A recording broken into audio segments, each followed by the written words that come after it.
মাথাটাকে নিচু করে জীবনের সব গুনার ফিরিস্তিগুলো একটা একটা করে স্বীকার করে আল্লাহরে বলেন, আল্লাহ আমি পাপী,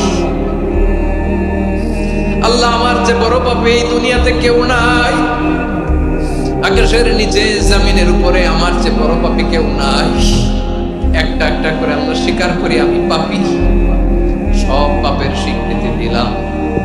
পৃথিবী না জানুক আমি তো জানি,